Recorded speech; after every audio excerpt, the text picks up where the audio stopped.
नमस्ते. आपलं अरविंद गणेश दामले चॅनेलमध्ये स्वागत आहे. मी अरविंद दामले आपल्यासमोर प्रस्तुत करीत आहे माझ्याच काही मराठीतील कविता.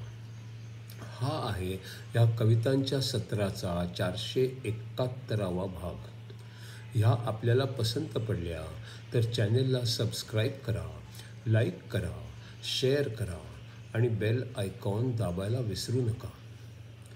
तर माझी पहिली मराठीतली कविता आहे. मी एका दुकानात गेलो आणि म्हणालो, मला माझ्या शाळेतल्या मुलीसाठी पेन घ्यायचे आहे. दुकानदाराने विचारले, कशा प्रकारचे पेन हवे आहे, कोणत्या कंपनीचे हवे आहे. मी म्हणालो, कोणत्याही कंपनीचे द्या, पण त्याने परीक्षेत सगळी गणिते बरोबरच यायला हवी आहेत.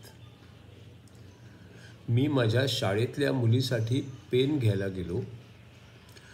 दुकानदाराला म्हणालो, मला शाळेतल्या मुलीसाठी पेन घ्यायचे आहे. त्याने विचारले, कशा प्रकारचे पेन हवे आहे. मी म्हणालो, कोणत्याही कंपनीचे द्या, पण त्याने परीक्षेतील सगळी गणिते बरोबरच यायला हवी आहेत. आता दुसरी कविता आहे. मूळ स्वभाव कधी जातच नाही ह्याविषयी थोडं. एका मगरीला खायला घाला आणि पाण्यात सोडून द्या. तुम्ही चुकूनही पाण्यात पाय घातला तर ती लचका तोडेल. एखाद्या खंडणी मागणाऱ्याला एकदा खंडणी द्या, तो थोड्या थोड्या दिवसांनी पुन्हा पुन्हा खंडणी मागेल.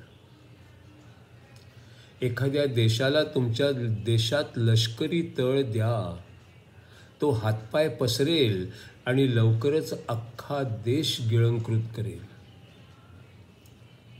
मूळ स्वभाव जातच नाही याविषयी थोडंसं. एका मगरीला खायला घाला आणि पाण्यात सोडून द्या. तुम्ही चुकूनही पाण्यात पाय घातला तर ती लचका तोडेल. एखाद्या खंडणी मागणाऱ्याला एकदा खंडणी द्या, तो थोड्या थोड्या दिवसांनी पुन्हा पुन्हा मागेल. एखाद्या देशाला तुमच्या देशात लष्करी तळ द्या, तो हातपाय पसरेल आणि लवकरच अख्खा देश गिळंकृत करेल.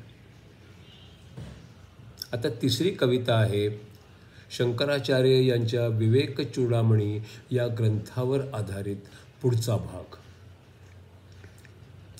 जो माणूस संरक्षण त्याच्याकडून मागतो, स्वातंत्र्याच्या इच्छेने तहानलेला असतो. जो माणूस संरक्षण त्याच्याकडून मागतो, स्वातंत्र्याच्या इच्छेने तहानलेला असतो. वेद उपनिषदांच्या आज्ञा जो नीट पाळतो, मन आणि चित्त जो सदा शांत ठेवतो. वेद उपनिषदांच्या आज्ञा जो नीट पाळतो, मन आणि चित्त जो सदा शांत ठेवतो.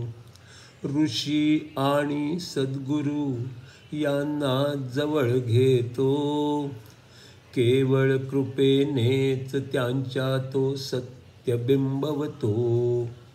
ऋषी किंवा सद्गुरू यांना जवळ घेतो, केवळ कृपेनेच त्यांच्या तो सत्य बिंबवतो.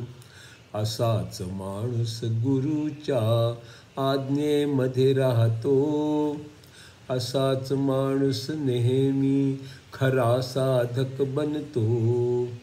असाच माणूस गुरूच्या आज्ञेमध्ये राहतो, असाच माणूस नेहमी खरा साधक बनतो. घाबरणे सोड, गुरु त्याला पटवूनच देतो. मृत्यू आणि अंत आपला होतच नाही म्हणतो. घाबरणे सोड, गुरु त्याला पटवूनच देतो. मृत्यू आणि अंत आपला होतच नाही म्हणतो. भवसागर पार जाण्याचा मार्ग आहे सांगतो, त्या मार्गाने ऋषी मुनी अगणित गेले म्हणतो. भवसागर पार जाण्याचा मार्ग आहे सांगतो, त्या मार्गाने ऋषी मुनी अगणित गेले म्हणतो. त्यांचा मार्ग तुलाही समजावून देतो, काय करावे कसे करावे तुझ्यात बिंबवतो. त्यांचा मार्ग तुलाही समजावून देतो, काय करावे कसे करावे तुझ्यात बिंबवतो. अस्तित्वाचे भय घालवण्या राजमार्ग आहे, संसाराच्या दुःखापलीकडे परमानंद आहे. अस्तित्वाचे भय घालवण्या राजमार्ग आहे, संसाराच्या दुःखांपलीकडे परमानंद आहे.